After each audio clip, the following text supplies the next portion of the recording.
నాన్న, నేను ఈ పెళ్లి చేసుకున్నానా, చదువుకుంటాను నాన్న.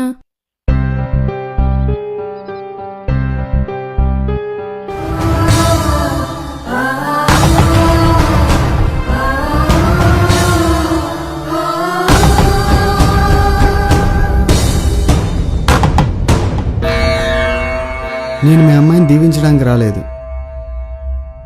మీరు ఈ పెళ్ళి ఏ సందర్భంలో చేస్తున్నారని అర్థం చేసుకోగలను. కానీ ఒక్కసారి లెటర్ చదివి మీరు చేస్తున్న ఈ పెళ్ళి రైటర్ రాంగో మీరే డిసైడ్ చేసుకోండి.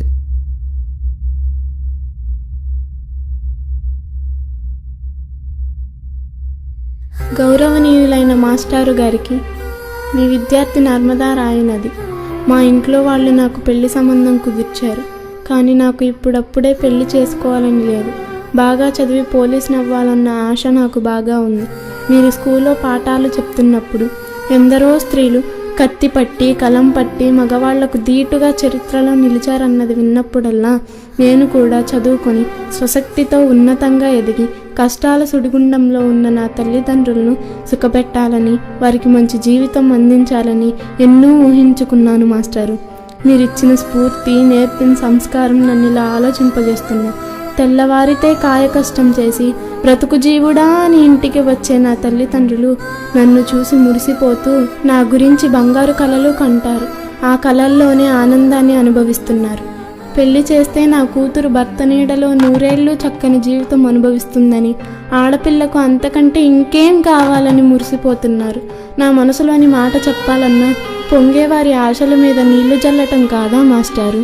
వారి మాటకే తలంచుదామన్నా చట్టం వారిని కటకటాల పాలు చేస్తుందేమోనన్న భయం నన్ను వెంటాడుతుంది. అది నేను భరించలేను మాస్టారు. నన్ను కన్నందుకు వారికి శిక్ష ఎందుకు? ఆడపిల్లగా పుట్టడం నా శాపమా? ఆశలు, ఆశయాలు, ఆనందాలు గాలికి వదిలి మూడుముళ్ళు దారం కట్టిన వాడి వెంట బలిపశువులా వెళ్ళిపోవాలా? నా తల్లిదండ్రులకి ఇక నేనేం చేయలేనా? పెళ్లి చేసుకుని భర్త, సంసారం, పిల్లలు అని ఎదగని జీవితంలో ఈతరాని లోతు నుండి ఒడ్డుకు చేరగలగటం సాధ్యమేనా? పండుటాకులైన తల్లిదండ్రుల గతి ఏమిటి? భయం వేస్తుంది మాస్టారు. నర్మదా నది ప్రవాహాన్ని తాకే రాళ్ళు శివలింగాలుగా మారి పూజింపబడతాయి తల్లి. నీవు కూడా నర్మదా నది వలె చక్కని జీవితాన్ని పొందగలవు అని దీవించారు, గుర్తుందా? కానీ దేవుడు దీవించలేదు మాస్టారు. ఇట్లు నర్మదా.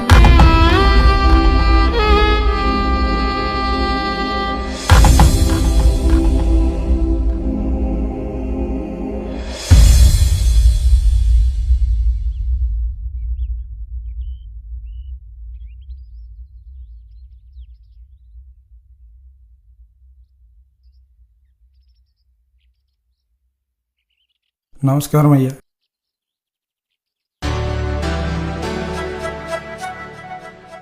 రామారావు గారు ఎలా ఉన్నారు? మీ దయ వల్ల మా కుటుంబం అంతా సంతోషంగానే ఉందయ్యా. నర్మదా ఎలా ఉంది రామారావు గారు? పెళ్ళికొచ్చి మీరే చూడండి అయ్యా. ఆ రోజు మీరు రావడం వల్ల ఈరోజు తండ్రిగా నేను గెలిచానయ్యా.